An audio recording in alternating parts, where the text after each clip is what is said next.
for the opening remarks. Welcome.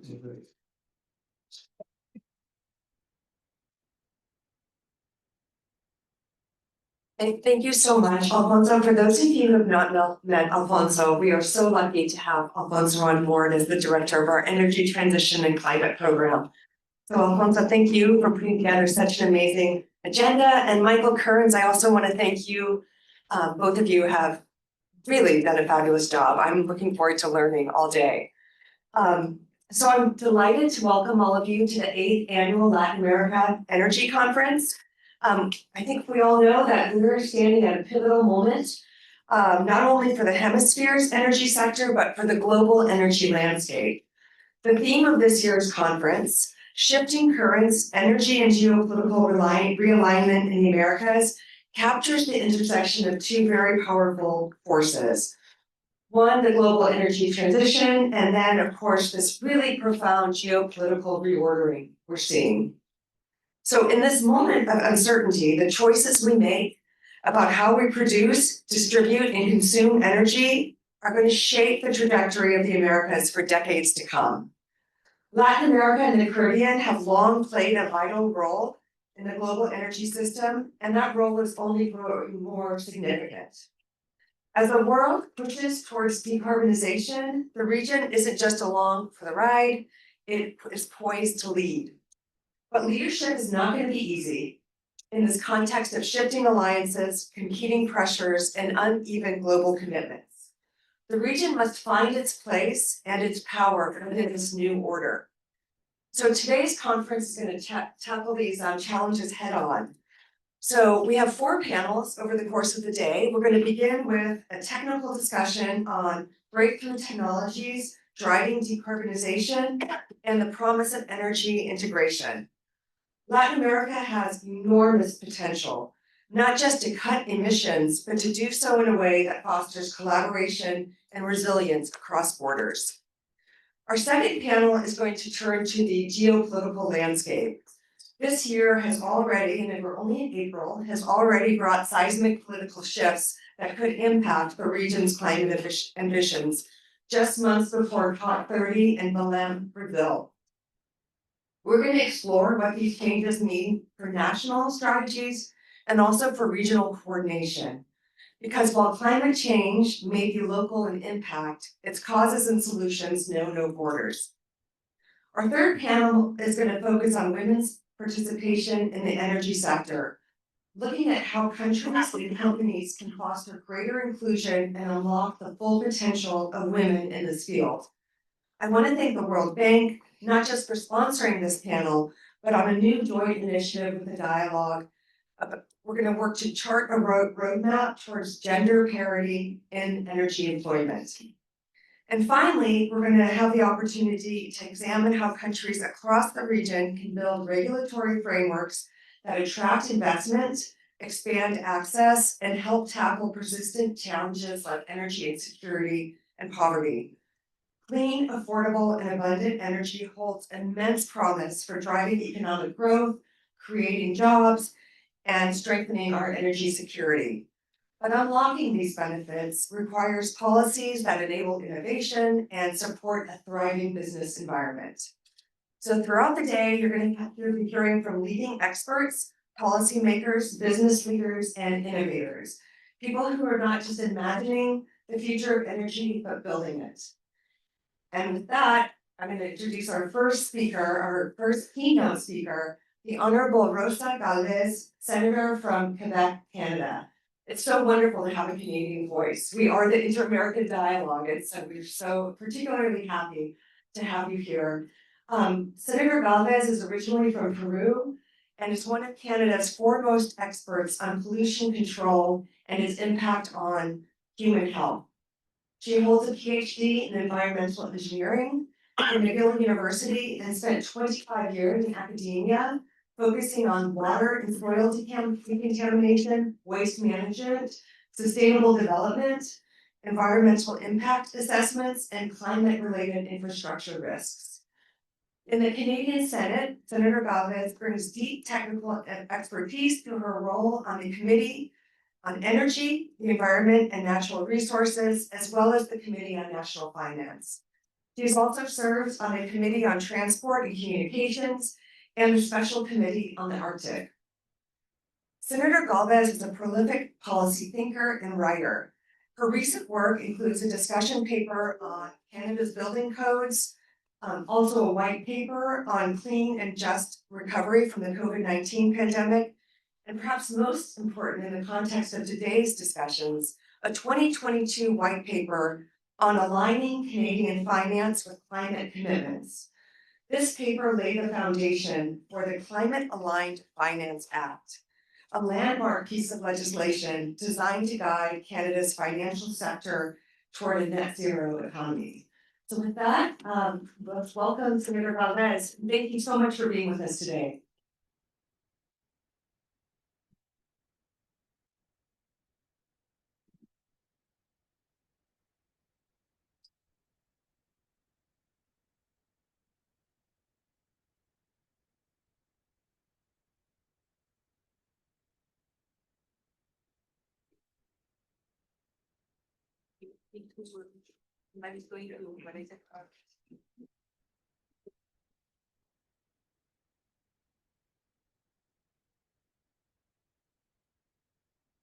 Okay, good morning. Bon dia. Bonjour. I'm here to be with a big family of Latin American people to talk about something that is of most important to us.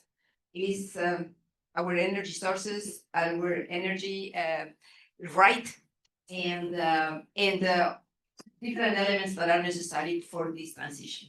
So I will start with, somebody can pass the next slide.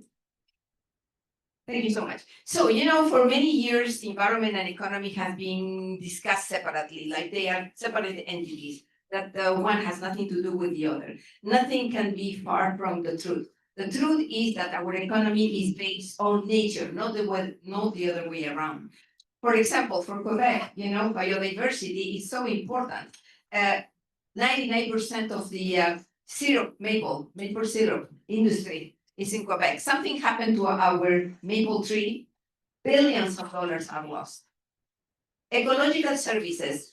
In Quebec, we have 99% of electricity is from hydro sources.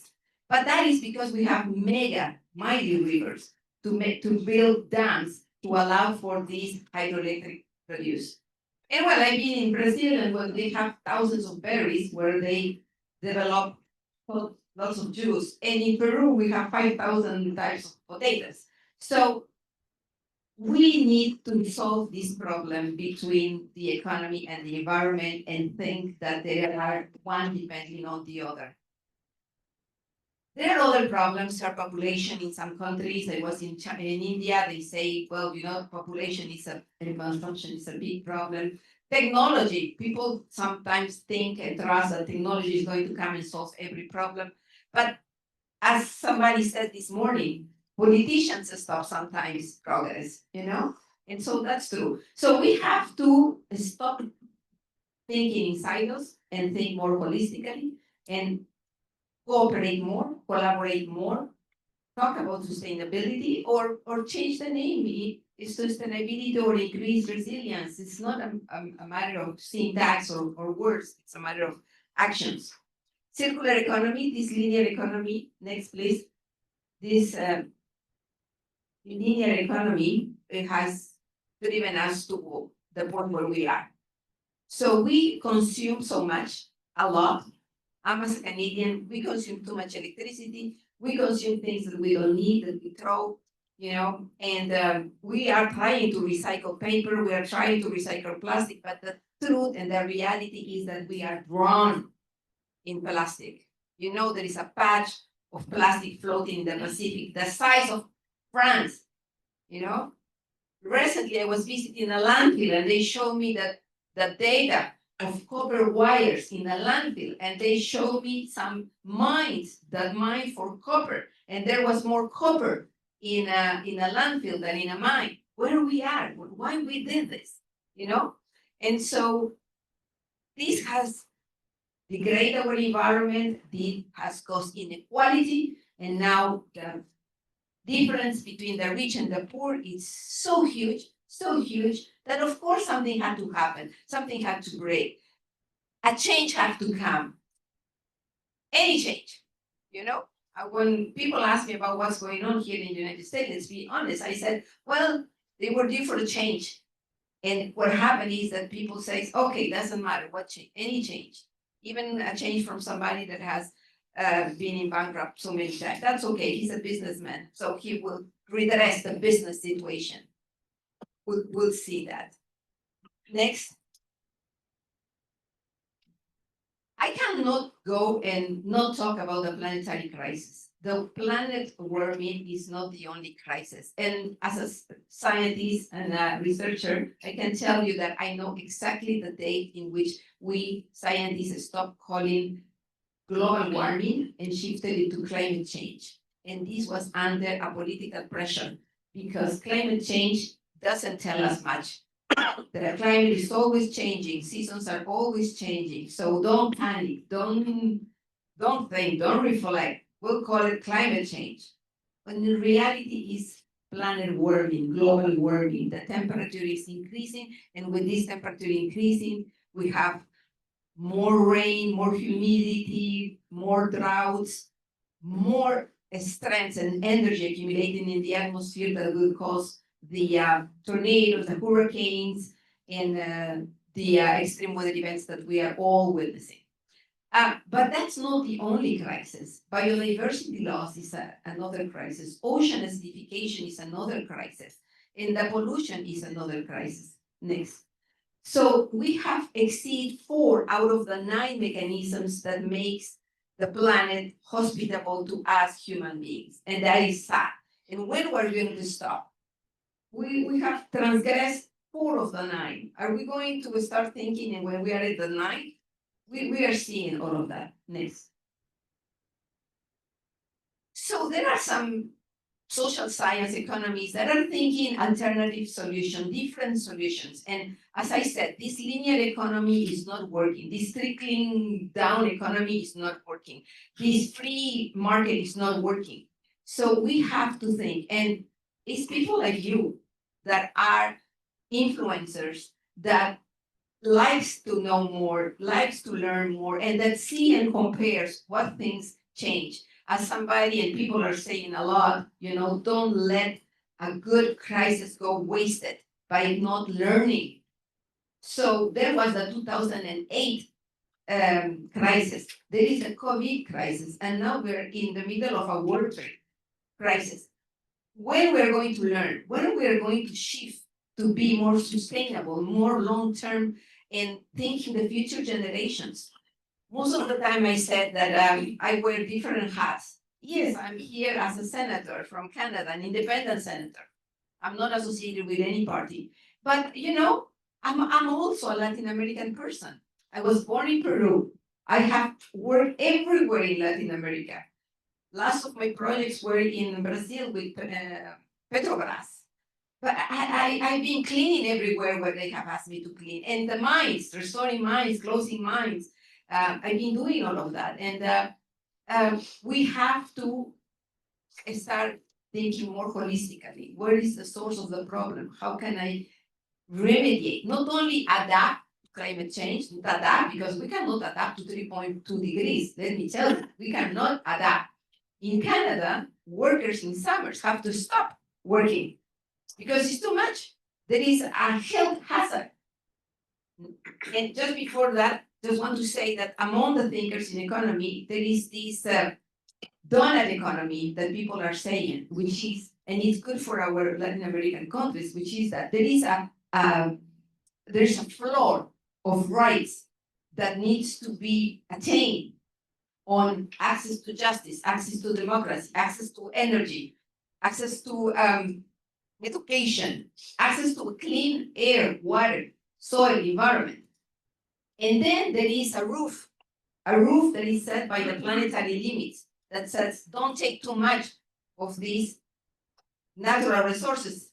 And you are Latin American, so I'm sure you have seen in Google the difference between Dominican Republic and Haiti. You see it clearly. You know, the deforestation in one and the degradation of the environment in one part of that big, nice island. And then the other trying to contain. And they are all worried about Asians are already going to Dominican Republic. And Honduran and Guatemalan are moving up to the United States and even go to Canada because they cannot stay in their places to offer to their families the education and the protection. So we have to think about that. Next. United Nations and other think tanks put this country overshoot. Let me tell you, in Canada, in the 70s, just before I arrived to Canada, our overshooting date, meaning do we consume in 1 year what we produce in 1 year? It was on the 20th of December. So that means almost at that time in the 70s that it will take 11 and a half months to consume the 11 and a half production. Now see where Canada is. We are in, this year was in March. So in March, we are already consumed all what we're supposed to have consumed in the year. And that shows the inequity and the inequality because as you see, your countries are very much into the November, December, September, October, November, December, and the developed countries are more into the January, February, March. So there is something that is that disbalance, and we need to balance that. Next. So the climate, the global warming is bringing health and social impacts. I talked about the workers. There is a lot has to do with allergies, with respiratory illnesses, and with these heat strokes. But that's not an end to the transportation of zoonotic viruses. Some claim that other zoonotic viruses will come apart from the COVID, including the bird flu, for example. Next. And all these carry costs to the health system. So climate change, you know, is attacking or impacting everywhere, everyone. Doesn't matter where you are, it's impacting. I've been all over the world, I see these impacts. And as a civil engineer that I am, I can tell you that the impact of infrastructures are incredible.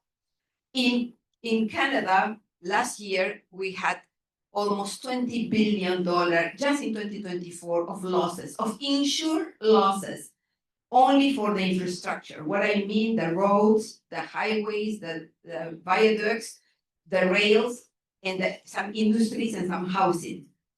But that's not the only problem. The problem, and I say, if this is happening in Canada, oh my God, what's happening elsewhere in the world, is that some municipalities haven't paid for those infrastructure. Like any house, when they need something to be built, they borrow. So they borrow money to build a bridge, to build and renew the train rails. And then a flood comes and erases all of that. And then they have to go to the insurance. And the insurance are saying, yes, no, well, I'm withdrawing. And United States have lived this in Hawaii. We in Canada, we have lived in British Columbia, where the insurance are saying no. And maybe this is the point where I say and talk about double materiality, because who composes the financial sector? The pension plans, the insurance, and the banks. And these three financial actors have your money, my money, everybody's money. They work with our money. And on one hand, I listen to them, and they say, we are extremely worried with these extreme weather events, destruction of basic essential infrastructure. They are telling me that. We need more money from the government to come and to rebuild and reconstruct all what these forest fires disappear, or all these flooding disappear. We need your money. But at the same time, when I check their things, their investment in the cost, which is keep on going on fossil fuels. So you will hear that the only actor that is not really yet aligned with our environment commitments, climate commitments, is the financial sector. We have to go and beg them to invest in renewable energy. sometimes because of inertia, sometimes because they are with, the profit for today. But there are some conflict of interest, because when you talk about the pension plans cannot be thinking in the profit of today and tomorrow. They have to think in the profit of 20 years when my workers are going to take their pensions. So they call it, this is called double materiality. On one hand, the materiality of their infrastructure that was insured, that was destroyed, and they have to pay and reimburse, and the materiality of the risk that is coming because you keep investing in the old technology. And according to Irina, financial sector should be investing $4 in renewable energy and $1 in helping the oil and gas to turn into more renewable or reduce emissions. But it's exactly the opposite. So at one point I was happy to say, next one. So it's time to decarbonize. Science is there, engineers have developed cheap, safe, clean technology. I was mentioning this morning that the cost of renewable energy is in free fall. So we have to move. Nobody's going to stop this transition. It's just a matter of when, but I need to accelerate the pace. We have to change, act, prevent, mitigate, adapt. It is not enough to be sustainable, because sustainable is the zero line. Unfortunately, we have too much environmental past, very deteriorated lands that we need to reinforce. Next one. So yes, I invite you to read my white paper on the just transition after the COVID. I won't go into this, but there is a lot of examples of policies that can be assist in this transition. Is the energy transition and the ecological transition, and the inclusion of some historically alienated populations. I'm talking about the poor, I'm talking about the racialized, I'm talking to the indigenous people. Women. Okay, so they asked me to talk about women. Next. Women are needed in politics, women are needed in science, not only because of diverse perspective, but because of we can be strategists as men can do. And we can, I think, input more about collaboration and solidarity and long-term visions than our male counterparts. There is a long list. I'm not going to go into that. We can innovate. We are creative creatures too, and we have. Some people will say softer skills. I don't think so. I did Kung Fu for 12 years because I lived in Peru, you have to learn to defend yourself. So I don't think I am soft. So I said, we cannot just do adaptation because nobody can adapt to 3 degrees plus. We have to do both, mitigate and adapt at the same time, and this is called efficiency. I'm talking about energy. There is the low-hanging fruit about the best energy is the energy that we don't need. The best energy is the energy that is not wasted. Next. Nature-based solution have these triple, and sometimes people say 5 benefits, co-benefits, that solve many problems at the same time. It's a matter of efficiency. So there is a lot of nature-based solutions that can come, especially in our countries. We need to increase efficiency a lot. Our cities are very close to rivers and oceans, and the erosion is there. Just take a look in what Canada is happening in the Arctic. Arctic is warming 5 times faster than the average in the whole planet, and because of sovereignty, we are moving indigenous people to the shore, then bring it back to inland, bring it back to the shore, bring it back to inland, and the coast is changing. Canada is literally losing land territory because of erosion, because of global warming. I talked already about circular economy. Next, aligning finance. That will be my last one. So yes, I put a bill in the Senate to force to start first a conversation, with the financial sector and say, you cannot have this conflict of interest of having members of your board sitting in the oil and gas, in the banks, in the pension plans, and in the insurance, because that's what is happening. I was in a talk where they told me that in Canada, we can put 500 people, and these 500 people sit in all the boards at the same time. They have overlapping. It is impossible. We need more transparency. We need more